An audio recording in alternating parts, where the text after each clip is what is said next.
A partir de agora, a Rádio Imperial passa a apresentar Nós Servimos, um programa com a produção e direção do Lions Clube Quitandinha. A apresentação, Dr. Paulo Magno.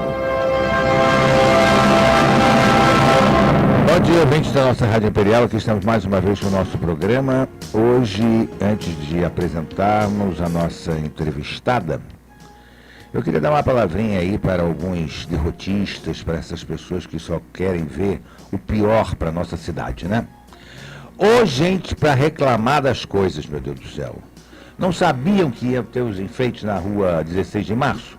Para que reclamar? Não tem jeito, tem que fechar a rua para colocar, senão não tem como colocar. De noite as pessoas moram ali e dormem. Então também não é direito perturbar o sono dos outros, porque trabalham no dia seguinte.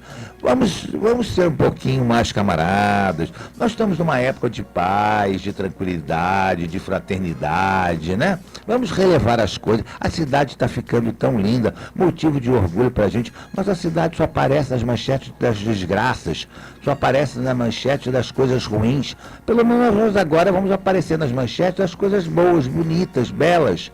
Trazer turismo para Petrópolis, para que o nosso comércio possa vender, para que o nosso comércio possa realmente ter, e o nosso governo possa arrecadar impostos. É o melhor para a cidade, gente. Vamos colaborar, vamos ser um pouquinho mais. A cidade está linda, realmente muito bonita. Ontem a inauguração do Quitandinha foi qualquer coisa de lindo, de espetacular. O Quitandinha é conhecido internacionalmente. Quer dizer, isso é uma propaganda muito positiva. Parabéns ao Sesc também por essa iniciativa. Já poderia ter sido feito há mais tempo, mas nunca é tarde para se fazer, né? Então vamos lá, legal, achei espetacular aquela ideia da árvore dentro do lago, ficou muito bonito, está lindo o Quitandinha.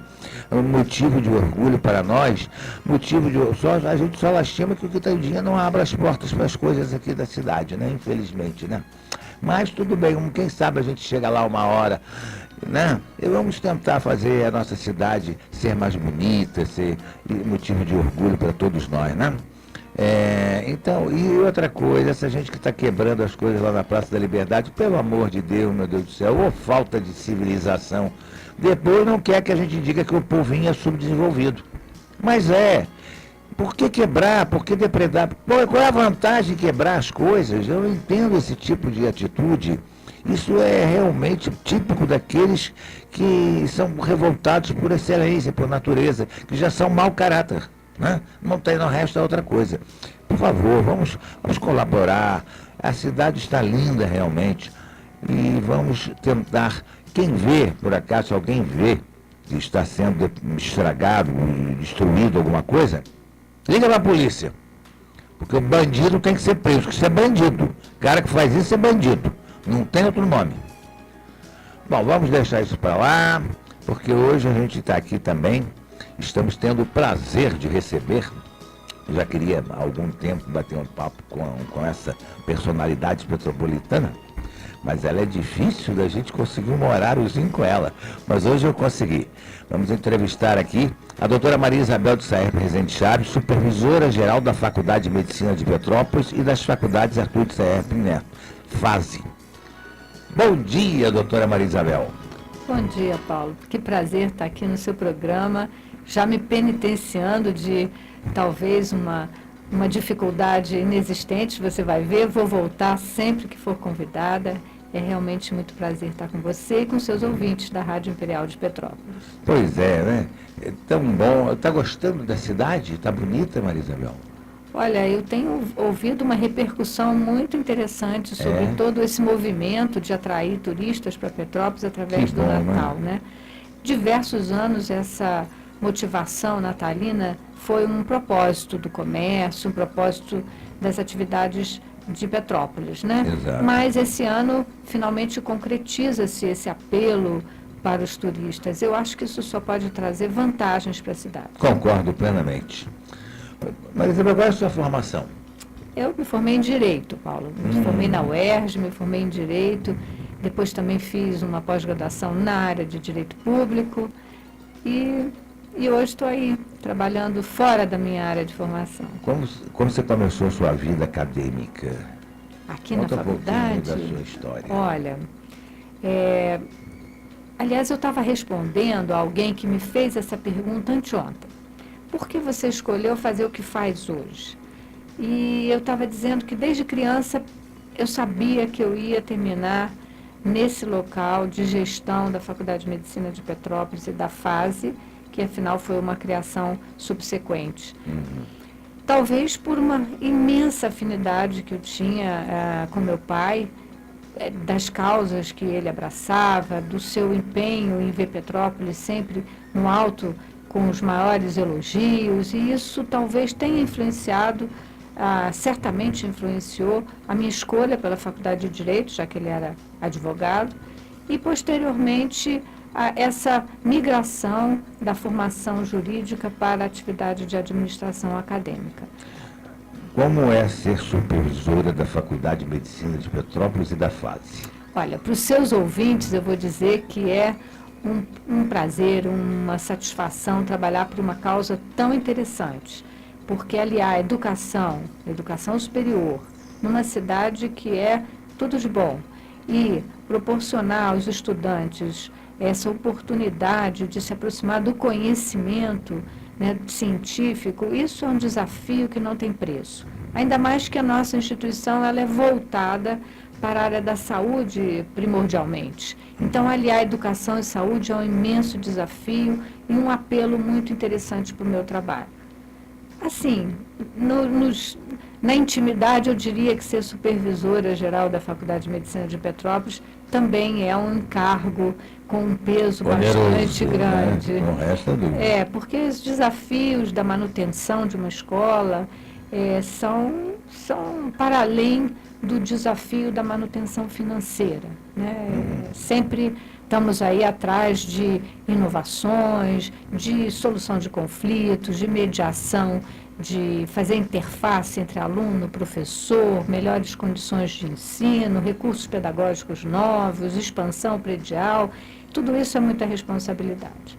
Você sabia, Paulo, que hoje nós somos 653 funcionários da Fundação Otacílio Galberto? É mesmo? Então é uma responsabilidade grande nos tempos difíceis de hoje. E com toda a crise econômica que o país está passando, não mandamos nenhum embora. Muito ao contrário, continuamos contratando. Então isso é muito louvável. Sim. E ao mesmo tempo me deixa sem dormir algumas noites. Acredito. O ingresso dos cursos de graduação sempre foram feitos através do exame vestibular, né? Mas isso mudou. Alunos de escolas públicas podem utilizar a nota do Enem para ingressar na universidade. Isso também se dá na Faculdade de Medicina e na FASE. Qual a razão dessa modificação?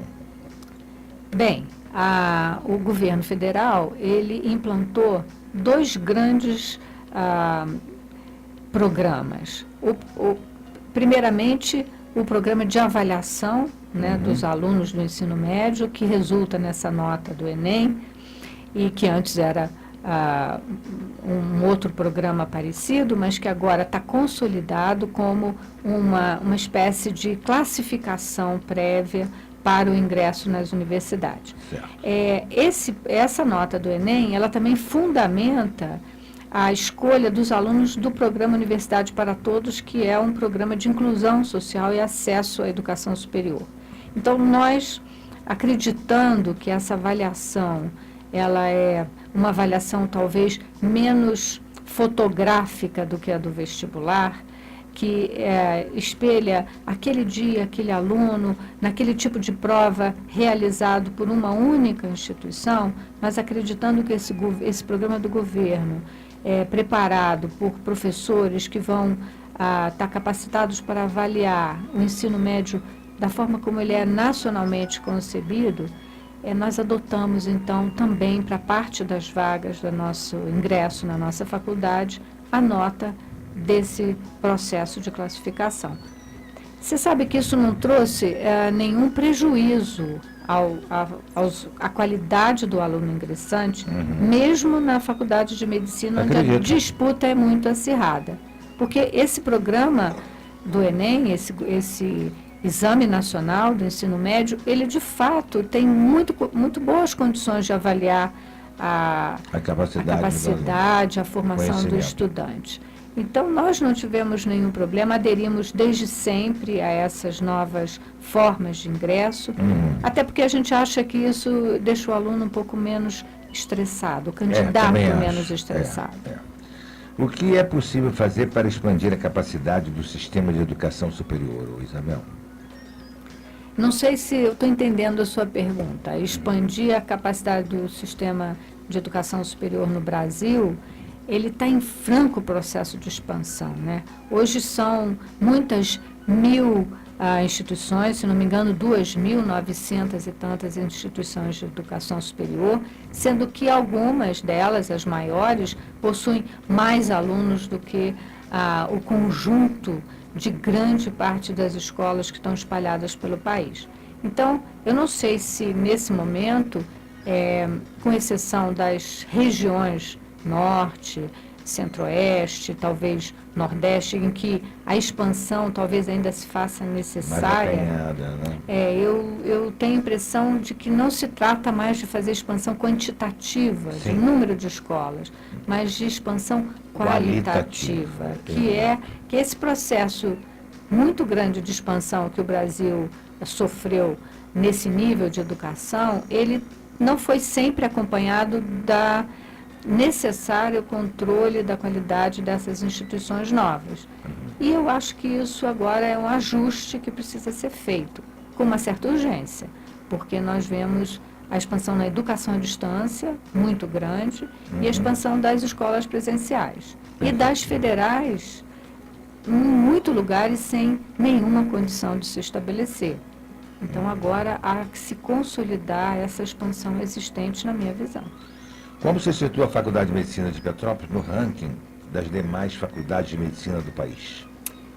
Paulo, nós passamos por um processo de recredenciamento há 2 meses. Tivemos a visita da comissão do MEC e acho que foi um parecer, né? O parecer dessa comissão foi pela nota máxima, nota 5, e nós ficamos muito orgulhosos porque tiramos, em todos os quesitos, mais de 60, apenas em 4 quesitos tiramos nota 4.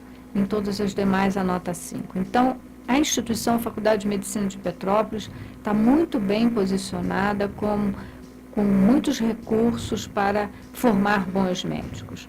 Caso não consigamos fazê-lo, a culpa é só nossa, porque a instituição está toda azeitada, está toda preparada para isso. Legal. E temos tido reflexos muito bons, viu, Paulo, da nossa instituição. Agora que ela faz 50 anos, temos tido contato com muitos ex-alunos. E os ex-alunos trazem relatos de experiências profissionais muito interessantes. Isso é motivo de orgulho, né, Isabel? Olha, a coisa melhor do mundo é receber o ex-aluno, porque ele vem para contar o que ele fez com aquele conjunto de conhecimentos e com aquela vontade de exercer a profissão. Então, muitos são profissionais muito qualificados, outros estão na área da ciência, da produção de conhecimento, outros estão na área de gestão de clínicas e de hospitais, outros são professores, e até temos alguns políticos. Então, a gente pode avaliar que somos uma família de egressos da Faculdade de Medicina de Petrópolis que está sempre junto, buscando talvez aproveitar bem essa oportunidade de ter essa carreira médica. Quais os cursos que a FASE oferece, Isabel?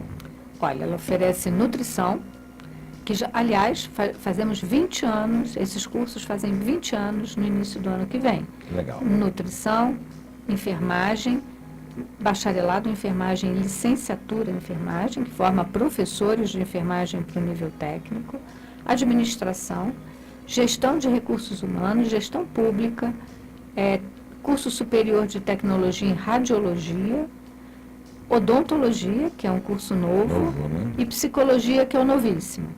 Então, nós estamos aí, eu acho que eu não esqueci de nenhum, estamos aí... Eu entrevistei, inclusive, a coordenadora da Faculdade de Odontologia aqui. A professora Vera Silveira. Aliás, E ela é uma entrevista entusiasta muito boa, pelo ótima. que faz, né? Ela Foi é muito legal a realmente... entrevista, muito bacana. E ela me disse que gostou muito de vir ao seu programa. Que bom.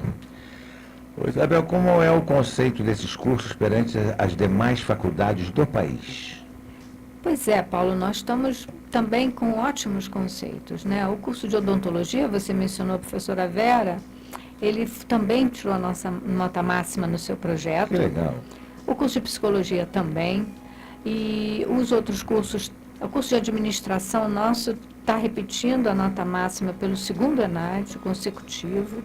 Então, eu não tenho realmente o que reclamar. Os nossos coordenadores trabalham muito, né? E produzem resultados. O difícil, eu acho que é manter bons resultados, né? A gente tem que estar mantendo a chama acesa. Exato. E esses resultados, eles só são possíveis com a parceria dos alunos e, obviamente, com o trabalho dos professores.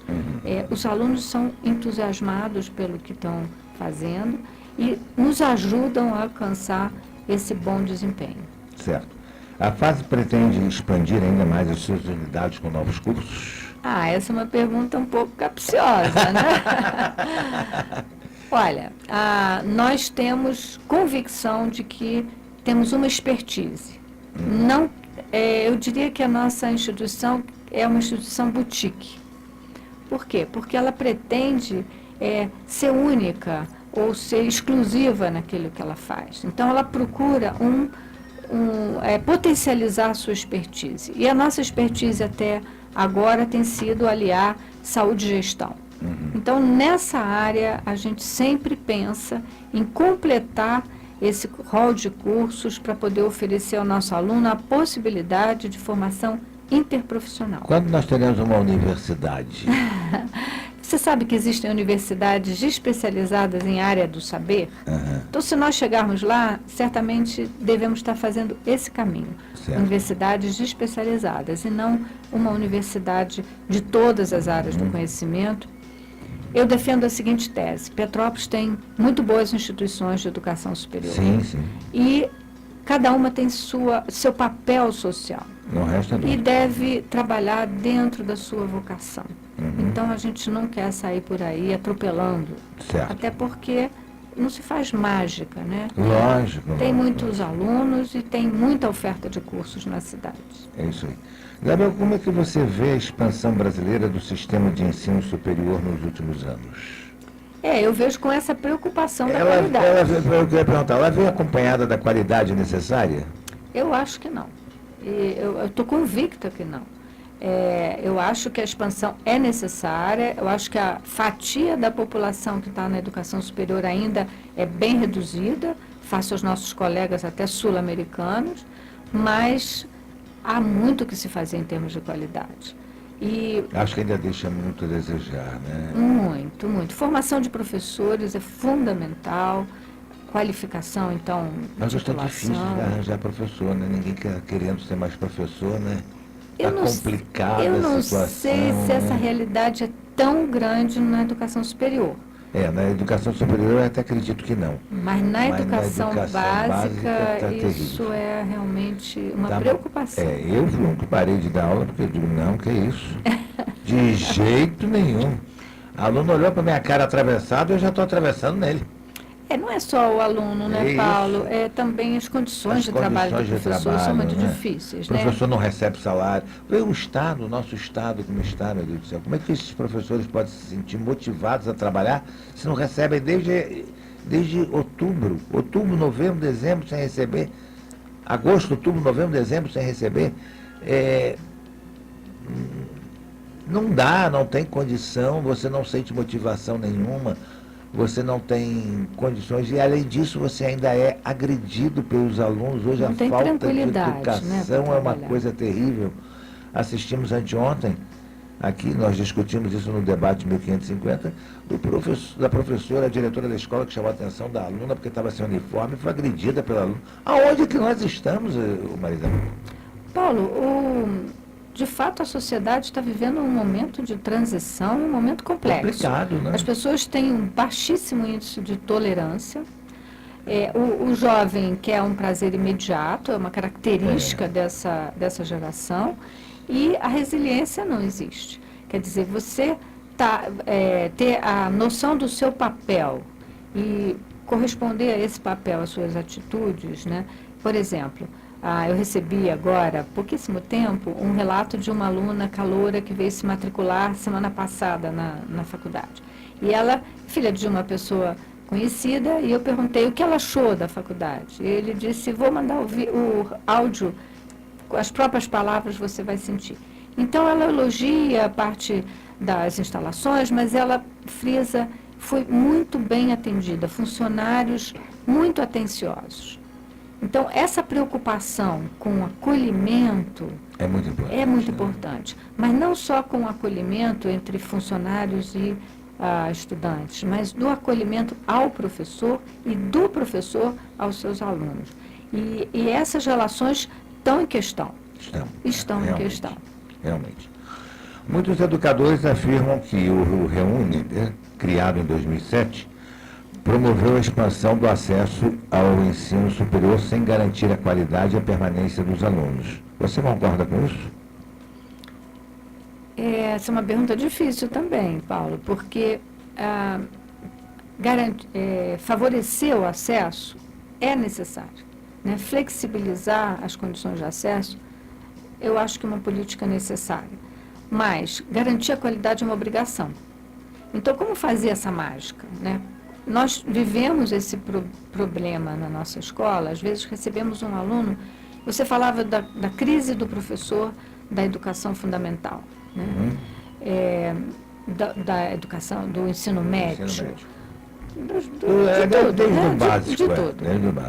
A crise desse magistério, pouco valorizado, pouquíssimo valorizado, carente de qualificação e pouquíssimo respeitado pelas famílias, pelos alunos, porque estão nessa geração inquieta, e pela própria sociedade.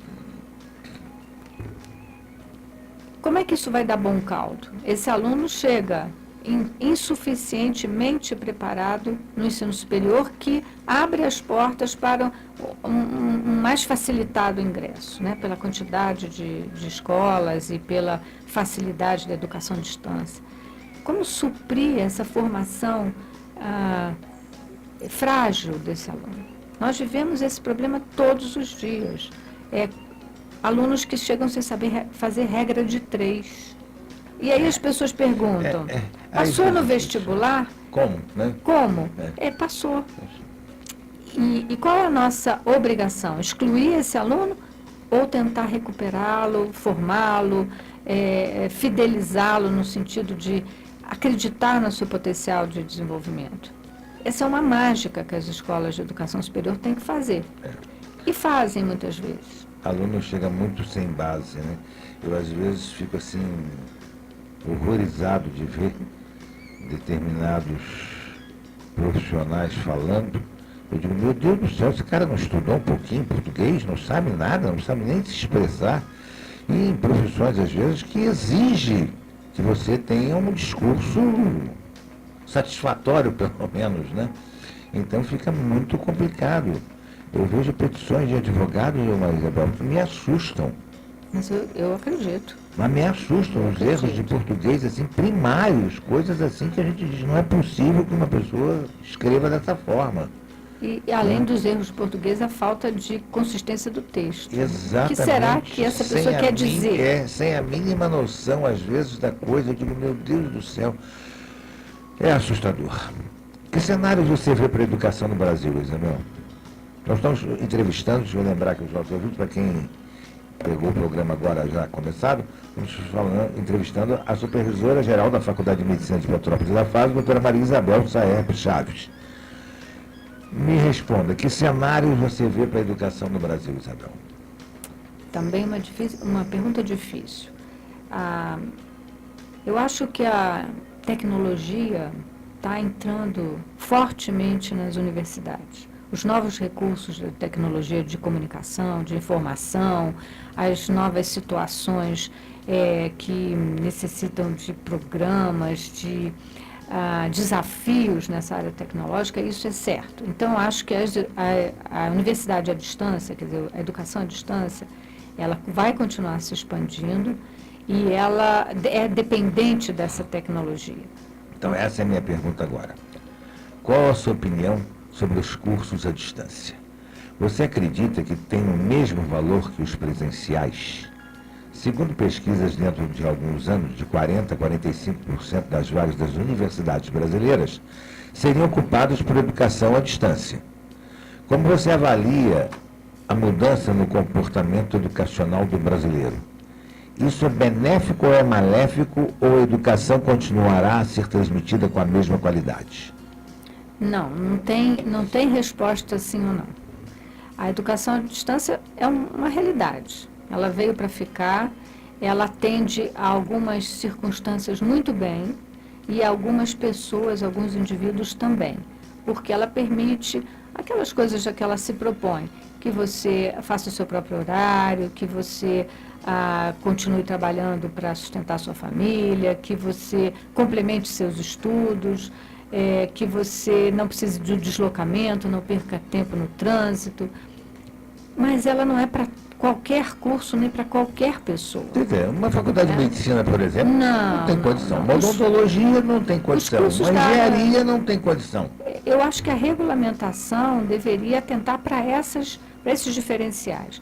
Não vamos nem precisar radicalizar. Um curso de medicina à distância seria quase que inconcebível. Lógico. Mas um curso de enfermagem à distância eu também questiono. Como é que alguém pode lidar com um paciente apenas se encontrando presencialmente, eventualmente, no seu polo presencial, num laboratório ou numa experiência prática? Então, sem a vivência prática, os cursos da área da saúde não são nada, porque você precisa formar não só para o conhecimento profissional na área da saúde, mas também para o exercício de habilidades e atitudes tão necessárias a esse tipo de profissional. Aliás, está nas diretrizes curriculares. Você tem que avaliar o estudante em conhecimento, habilidades e atitudes. E é o que a sociedade clama. Você vê em todos os jornais há críticas muito grandes à postura médica, à postura do profissional de saúde. Por quê? Porque ele está distante da formação voltada para atitudes éticas, né? Ele está pensando que ser médico, ser enfermeiro, ser nutricionista é apenas conhecer as patologias, as formas de tratamento e o diagnóstico. Não é assim. Na verdade, é se relacionar com o paciente. É porque hoje se reclama muito, Maria Isabel, do médico, que o médico é frio, né? Ele distante do paciente, né? Antigamente a gente, ao ser examinado por um médico, os médicos colocavam a mão na gente, né? O paciente às vezes sente essa falta desse contato físico, né? Eles examinavam. Hoje é raro o médico que te examina realmente. Te manda logo, vai fazer um exame, um ultrassom, ultra não sei o quê, tomografia, mais não sei o quê, quer dizer, te dá uma batelada de exames, o médico nem te encosta a mão. Parece que você é uma pessoa repugnante, né? E as pessoas sentem, quando a pessoa está doente, ela sente, né, a carência de uma mão amiga que realmente transmita a ele talvez um pouco mais de calor humano, né? De segurança. De segurança. Você tem razão. Uma deturpação da prática médica é você pensar que os exames complementares vão te levar a um diagnóstico. Exato. Na verdade, como o nome diz, é um exame complementar ao diagnóstico. Exato. Então, todo médico precisa estabelecer essa relação muito próxima com o seu paciente para poder ouvir a sua história e as suas queixas, para poder formular uma hipótese de diagnóstico. Eu após essa avaliação, eu acho que a melhor hipótese de diagnóstico é pneumonia. Então, vou pedir os exames complementares para confirmar ou não a minha hipótese diagnóstica. Ao contrário, você sobrecarrega o sistema de saúde, ele fica caríssimo, porque faz exames desnecessários, ilude o paciente de que a resposta vai estar nos exames. Eu pergunto, você já não fez um exame de sangue e depois pegou aquela referência e disse, não tenho nada, não preciso mandar para o médico? Já fiz isso. Isso é essa deturpação. Aliás, eu não fiz isso, eu faço isso. Mas isso é uma deturpação, porque a gente pensa que a doença vai estar no indicador fora do parâmetro. E nem sempre é assim. Né? Mas esses médicos estão raros, você tem razão. Esses que se estabelecem o vínculo. E é isso que as escolas devem buscar. Exato. Vamos fazer um intervalozinho, faturar aí. Lucas. Estamos apresentando Nós Servimos, um programa do Lions Clube Quitandinha e a apresentação de Dr. Paulo Magno. Ouvintes da nossa Rádio Imperial, aqui estamos hoje entrevistando a doutora Maria Isabel Saerbe de Rezende Chaves, supervisora geral da Faculdade de Medicina e da FASE, da Faculdade Arthur de Saerbe. Isabel, qual o maior desafio que um reitor ou supervisor tem numa universidade? Fiquei até sem palavras. Eu acho que é manter o leme firme. Né? Ou seja, diferenciar entre o supérfluo e o essencial e motivar a sua equipe de colaboradores para buscar a essência da missão daquela instituição. Então, isso eu acho que é o mais difícil.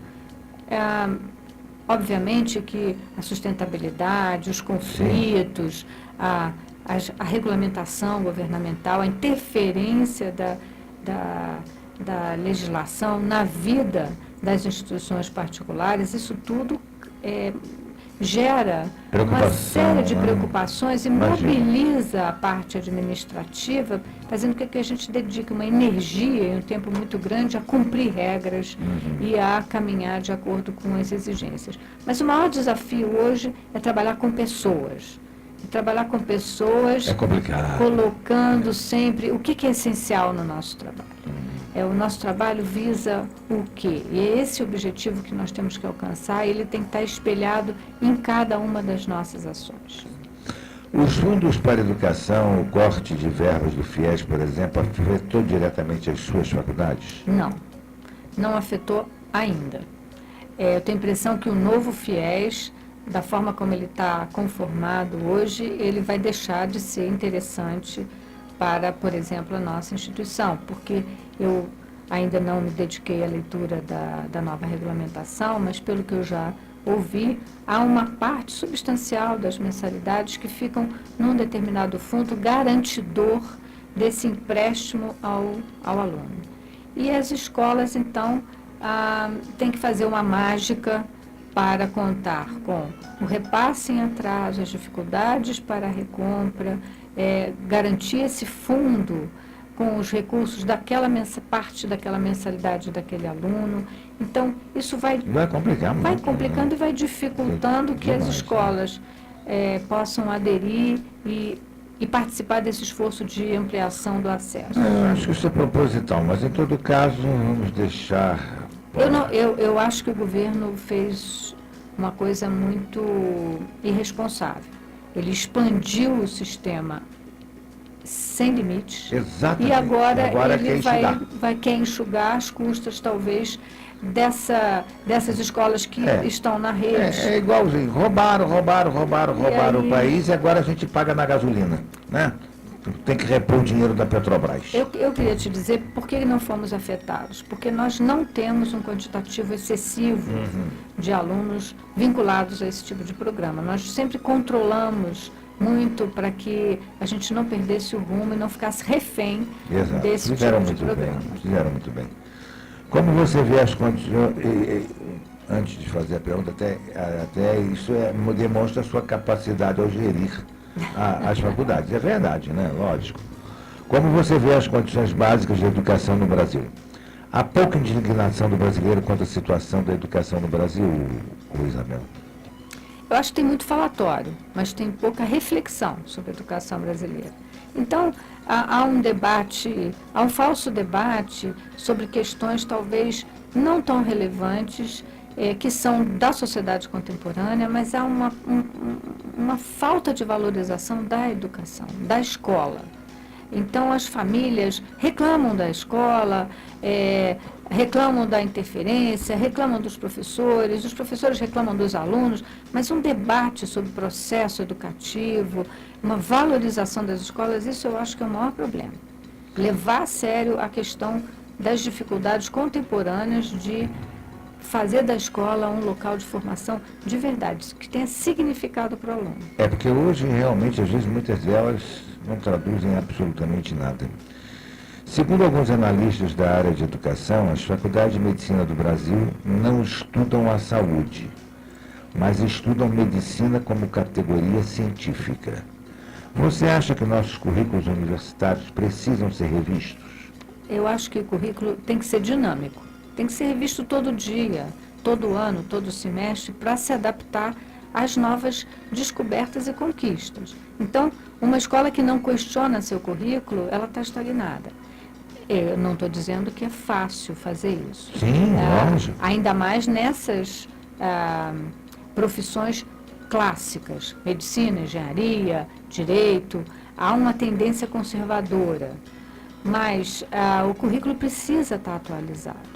E ele precisa também equilibrar bem o domínio científico daquela área e os demais domínios que fazem parte da formação do médico, como eu havia dito anteriormente, que são os domínios do exercício da profissão. Então, as atitudes ao exercício da profissão, a questão da ética nos currículos é complicadíssima. É muito importante, né? Complicadíssima. Da bioética nos cursos da área da saúde, especialmente da medicina,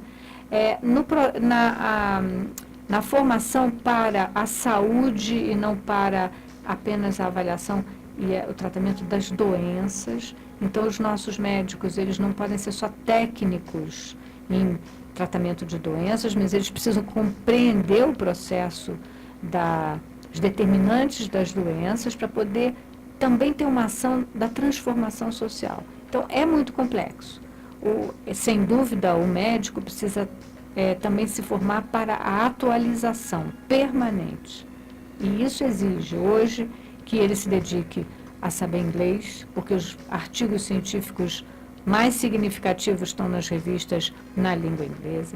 Ele precisa ter o domínio do acesso a essa informação, então ele precisa consultar frequentemente essas bases de dados científicas para se atualizar, e ele precisa também gerenciar o exercício da profissão para que ele não seja um fazedor de plantões, um corre-corre que o impede de se dedicar efetivamente ao paciente. Então, é uma situação que merece aqui um programa, acho que específico, para a gente falar dos desafios do exercício da medicina e, portanto, dos formadores. O nosso currículo ainda é um currículo, digamos assim, engessado nas categorias clássicas, mas o currículo da nossa escola, ele atenta à formação de um médico generalista, não um especialista. Não se admite mais que um estudante de medicina saia, não, eu não quero ir a um plantão de urgência porque eu vou ser um patologista. Então, eu não quero me dedicar na minha formação, não quero assistir uma cirurgia, não quero fazer um parto porque eu vou ser oftalmologista e vou fazer só as coisas da minha área. Ele precisa ser um médico, antes de tudo. E esse desafio é complicado. Eu acho que isso é muito importante realmente, né?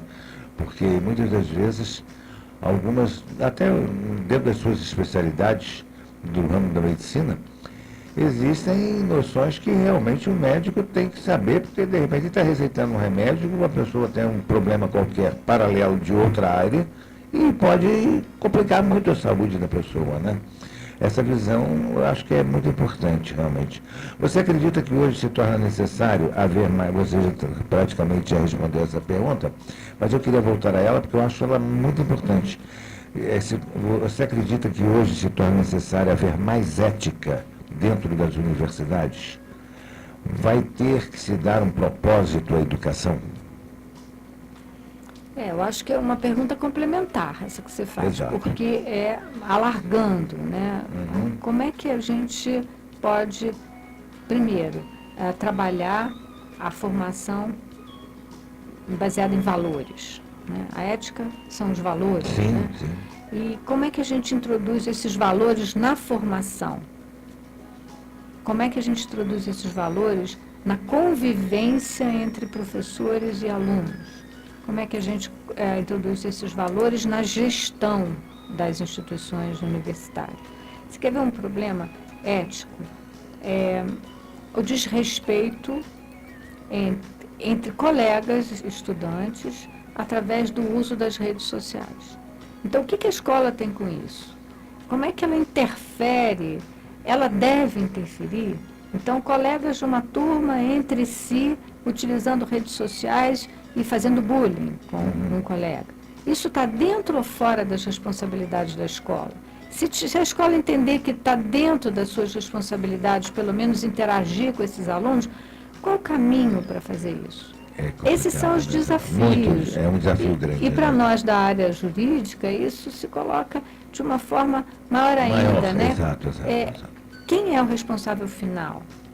São adultos, são independentes, são livres, estão agindo fora do ambiente escolar, mas isso tem reflexos na condução do processo educativo. A escola pode se omitir quanto a isso? Nós temos passado por situações complexas nessa área. Dentro dos currículos, qual é o lugar da ética profissional? Ensina-se ética a adultos? Existe uma corrente que diz, não, a pessoa vem pronta, vem de berço. O caráter não se molda na universidade. Será que é assim? Será que isso nos permitiria dizer, não, sejamos então aqui, nossa função é técnica, é formar só o profissional. A parte ética era lá com a família, era lá na educação. Não é bem assim.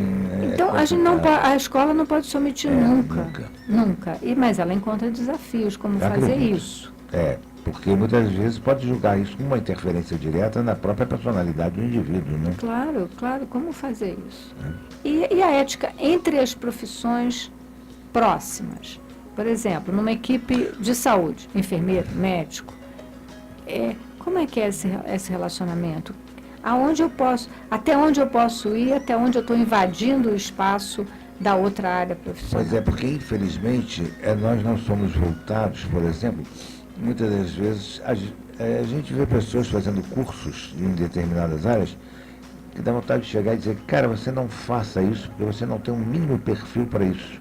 O que você está fazendo aí? Né? Assusta muito, a gente vê isso. Eu estou fazendo isso com visão única e exclusivamente econômica, de garantir um futuro estável. Mas a pessoa não tem a mínima vocação para aquilo.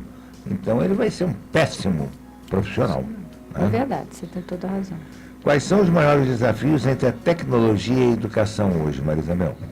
Eu acho que é pensar que a tecnologia substitui o processo de formação. Quer dizer, não, através da tecnologia eu faço diagnóstico, através da tecnologia eu sou autodidata, eu posso me formar. A tecnologia resolve o meu problema no sentido de que eu coloco lá dentro do meu computador um texto e ele mesmo corrige. Aí o Dr. Google já resolve, né? Nossa, eu vi uma piadinha que estava correndo aí na internet de que um médico em algum lugar, deve ser uma invenção, uma ficção isso, colocou um anúncio na porta. Se você já chegou aqui com o diagnóstico do Dr. Google e quer uma segunda opinião, procure o Yahoo. Porque é verdade.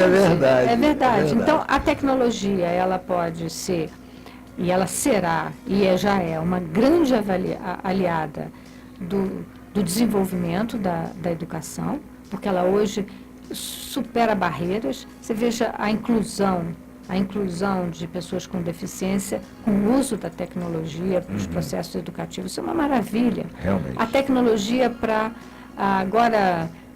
tecnologia de cultivo de células humanas para resolver situações de problemas graves, como regeneração de tecidos e tudo mais. Isso é uma maravilha. Realmente. Por outro lado, a pessoa é indispensável nas relações de formação. Realmente. Às vezes nós reclamamos muito, ouvimos muita reclamação, principalmente de duas carreiras. Uma é a do advogado e a outra é do médico, né? Que falam em termos que as pessoas não entendem. Eu aqui, às vezes, eu tenho entrevistado... Esse é terrível. Esse é o economista. Nem eles se entendem. né? A gente tem feito aqui algumas entrevistas com médicos e tal, eu digo, olha, traduz, porque o ouvinte não sabe o que é aquilo, às vezes é uma terminologia que tem nomes aqui que são coisas assim astronômicas, né? Ocupa uma linha inteira de letras. E agora que a gente assiste ao Supremo Tribunal Federal, toda hora na televisão, e os votos, que você não entende nem o que está se discutindo. Do que está sendo discutido. Mas ele é contra ou é a favor? Ele votou contra ou a favor, né? Às vezes a gente não entende realmente o que é dito. Então, realmente, isso é um problema que às vezes... Por isso que a gente, às vezes, recorre ao Dr. Google, porque ele lá traduz tudo para a gente. Facilita, né? Facilita. O modelo de ensino unificado, particularmente para a Faculdade de Medicina de Petrópolis, que recebe alunos de diversos rincões do país, cria algum problema para os professores, Isabel? E quanto aos alunos que às vezes são obrigados a mudar de cidade? Olha, na escola particular, essa mobilidade nacional, ela é mais característica de cursos que têm uma disputa muito grande pelas vagas. Uhum. Então, quando você recebe alunos que vêm de fora, mas que entram pelo vestibular normal, quer dizer, alunos que não vêm pelo sistema ProUni, por exemplo, ou pelo FIES, ele naturalmente escolhe aquela cidade ou aquela escola e ele se cerca de alguns cuidados para se manter naquela cidade que não é a dele. Eu diria que na nossa escola tem 80%, 85% de... não mais, uns 87% de alunos que não são de Petrópolis, que são de outras cidades do Brasil. Esse aluno muitas vezes sofre com essa distância das suas famílias e também com a sua cultura, quer dizer, sua formação, ele traz aquela... ele quase que tem que se aculturar nessa cidade aqui fria, chuvosa, e eles reclamam muito disso. Mas depois eles, em compensação, se unem muito porque estão justamente sem o apoio familiar, sem o apoio dos amigos, então eles formam ali grupos que se apoiam mutuamente. Pelo sistema nacional do ProUni, por exemplo, nos chegam muitos alunos bolsistas para estudar medicina em Petrópolis, cujas famílias estão muito distantes, eles não têm aí recursos para se manter numa cidade. Então, há um questionamento, por que esse sistema de classificação nacional encaminha pessoas de regiões tão distantes sem nenhum suporte econômico para estudar, por exemplo, em Petrópolis, que é uma cidade cara, que é uma cidade da região sudeste, que a vida é mais cara, que é fria, que é muito diferente de onde ela vem. Esses são problemas. Problemas, né? O nível universitário hoje está mais abaixo do que nos anos passados, ou o aluno hoje não possui conhecimento suficiente para acompanhar os cursos. Vemos alunos que saem da faculdade sem a mínima condição não só de exercer a profissão que se formou, como não consegue transmitir a quem lhe procura soluções para os problemas que lhe são apresentados. O que mudou? A qualidade do ensino ou o aluno? Eu acho que mudou foi o acesso. É claro que você tem razão, a qualidade do aluno, essa sintonia entre o aluno que chegava na universidade e a proposta que a universidade dedicava a ele era mais harmoniosa no passado, porque era uma elite que chegava à universidade. Ainda são parte de uma elite os estudantes que chegam à universidade, porque se você verificar a percentual de estudantes que chegam à universidade, ainda podem ser considerados uma elite. Mas o acesso à universidade de maior número de brasileiros também traz consigo essas contradições. Então você veja só, quando eu entrei na faculdade, eu tinha lido alguns livros, algumas dezenas de livros, para não ser exagerado. Mas hoje você vê um universitário entrando na faculdade, você já leu alguma coisa? Já leu algum livro? Livro? O que é isso? Ele nem sabe o que é livro. Olha, eu estava ouvindo a Gal Costa ontem, numa entrevista com o Pedro Bial. E ele perguntou a ela, que livros você está lendo? E ela parou e disse, eu não gosto muito de ler, não. Na verdade, eu não me dedico muito a isso. E aí ele teve que mudar a pergunta, porque ele talvez tivesse a expectativa que ela estivesse fazendo alguma leitura. Hoje, essa falta de leitura, ela é geral na geração, Paulo. Ela não é apenas dos alunos que não têm acesso, cuja escola foi uma escola fraca, não. Mudou essa geração. E a gente não vai mais encontrar essa cultura nos bancos escolares. Não vai. E nem os professores leem mais. Hoje é difícil formar um corpo docente, né? Difícil. A que se deve isso? A falta de professores, a altura ou o desinteresse pela educação? A gente conversou ainda há pouco sobre a dificuldade com o corpo docente da escola fundamental, né? Da escola antiga primária, antigo ginásio. Isso eu acho que é falta de valorização do corpo docente, falta de valorização dos professores. Nosso país é craque em desvalorizar os professores, então você não atrai os professores. Na educação superior, os problemas são de formação para a docência. Você encontra muito médico, advogado que quer ser professor, mas não sabe ensinar. Mas hoje a nossa reforma maravilhosa de ensino que vem aí, diz que qualquer um vai poder dar aula agora, né? Coisa maravilhosa. E isso não é uma desvalorização? Você banalizar a função do professor? Eu não consigo entender esse tipo de coisas. Eu acho que tem muito tecnocrata sentado lá, mas ninguém nunca encostou, como a gente costuma dizer no fórum, o umbigo no balcão do fórum. Então, o professor dentro de uma sala de aula. Nunca viram uma sala de aula. É igual alguns ministros que estão lá também, são ministros e nunca foram advogados na vida. Então eles não sabem nada, absolutamente nada. Caíram de paraquedas lá e agora estão fazendo essas besteiras todas. Mas você não acha que tem muitos interesses? Claro. Não tem muitos interesses? Eu acho que muito. Eu acho que existe muito interesse. Hoje, essa proposta da nova escola no Brasil, isso tem que ser discutido muito. A Austrália levou 10 anos para implantar a reforma de ensino. Como é que a gente quer fazer em um ano? Não, é impossível. Não tem condição isso. Isso é impossível. Nós tivemos aqui, inclusive, o professor Baltazar, que é vereador em São José do Rio Preto, do Vale do Rio Preto. Ele esteve aqui também falando sobre a reforma de ensino, uma belíssima explanação, tudo se posicionando totalmente contra essa aberração que está acontecendo, porque realmente a gente fica assustado com esse tipo de coisa, né? Como você vê a reforma de ensino médio proposta pelo governo brasileiro, Isabel? Nós estamos quase em cima da hora, mas Paulo, tem muita pergunta ainda para fazer a você, mas vamos fazer. Eu acho que... Você daria algum conselho em relação a essa implementação? Eu acho que o ensino médio está perdido e continua perdido. Ele não forma nem para o exercício de uma atividade, nem prepara para a universidade. E eu questiono se as iniciativas que estão sendo tomadas não são um retrocesso. Mas é fato, eles estão perdidos. O aluno no ensino médio é um aluno que está perdido naqueles períodos onde a formação tinha que ser mais significativa. Então, eu acho que carece muito de um olhar muito mais cuidadoso do que o que está sendo possível sobre o ensino médio. Você acha que Petrópolis poderia se tornar uma cidade universitária? Qual seria a importância disso? Agora você tocou no tema da minha preferência.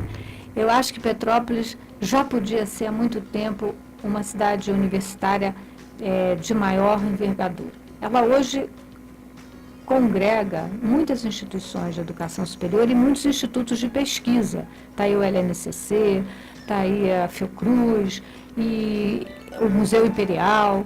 Então, todas essas instituições juntas, elas poderiam se reunir com propósitos estabelecidos, resguardados os espaços de cada um, buscando servir de polo de atração de estudantes, exportação de conhecimento, local de intercâmbio, de vivência universitária. A cidade é linda, é única, as instituições estão no centro da cidade. E o que é preciso, Isabel, para que ela se torne realmente Eu uma acho cidade que precisa universitária? vontade política e precisa humildade para sentar em torno da mesa e dizer: temos aí uma proposta de desenvolvimento social e econômico para a cidade? Como é que podemos unir os esforços dos que pensam, que são as academias, com a realidade local, com os interesses locais? Podemos sentar juntos e nos dar as mãos? Eu já me propus a fazer isso. Acho que a cidade tem recursos que nenhuma outra que eu conheço dispõe. Está ao lado do Fundão, está ao lado do aeroporto. Então, basta sentar e querer. Então, eu conclamo os meus pares a sentarmos para estabelecer um projeto de cidade universitária. Mas também tem que haver uma vontade política local que ampare essa e que dê condições, medir né? essas relações e dê condições. Algumas condições muito objetivas, conectividade, etc.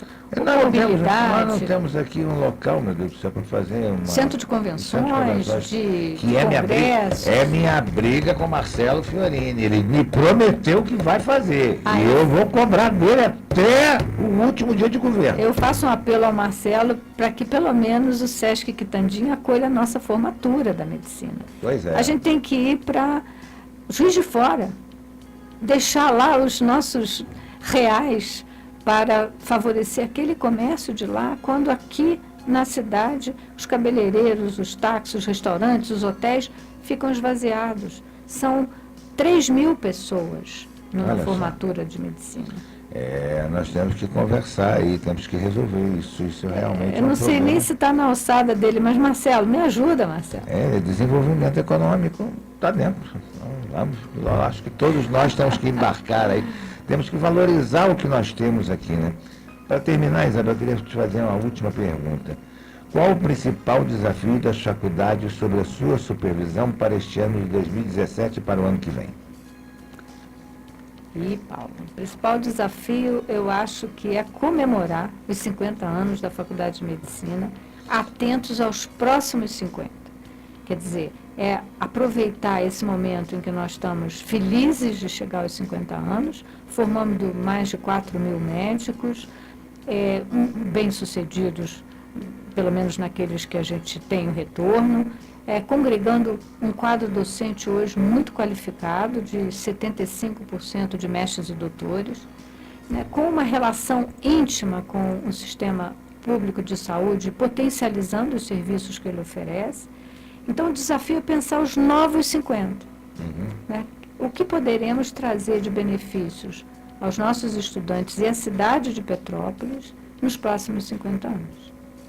Isabel, eu queria agradecer muito a sua participação aqui no nosso programa, que só enriqueceu. Eu acho que nós levamos aos nossos ouvintes aí uma visão sobre a Faculdade de Medicina de Petrópolis e sobre a FASE, a Faculdade Arthur Saerp, sobre os cursos.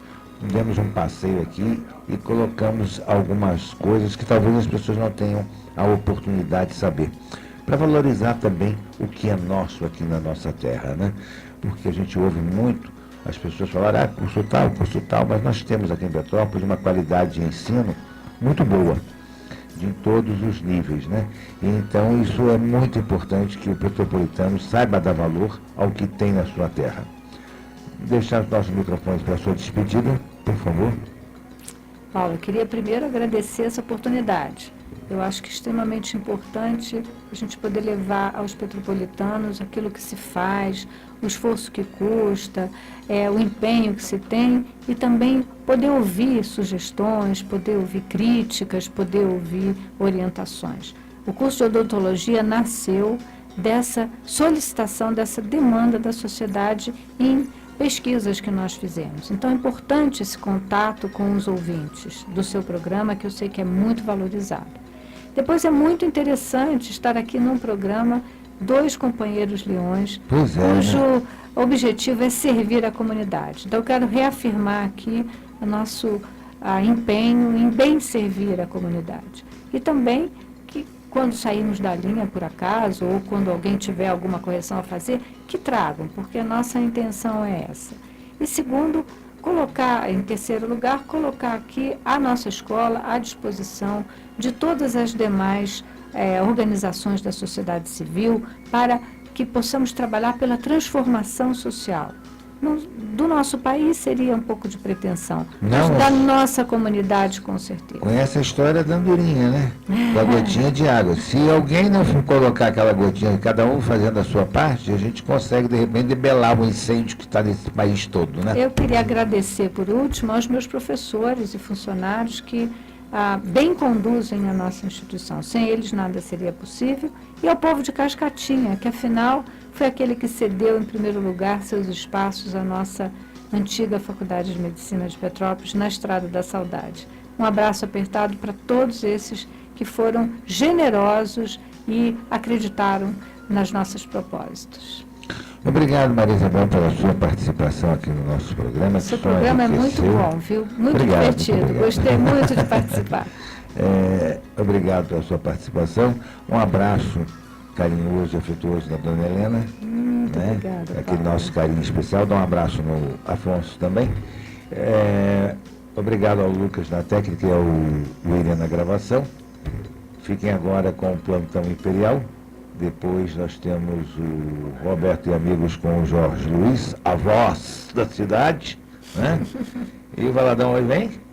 Então depois temos o nosso amigo Valadão também, que aliás nos recebeu fidalgamente na sua casa para que nós pudéssemos aqui comemorar, fazer a nossa confraternização de fim de ano do pessoal da rádio. Foi uma delícia aquela feijoada, aquela bomba de água. Ô, Valadão, não precisa esperar fim de ano para fazer outra não, hein? Dá um abraço a todos, estamos aí. Fui.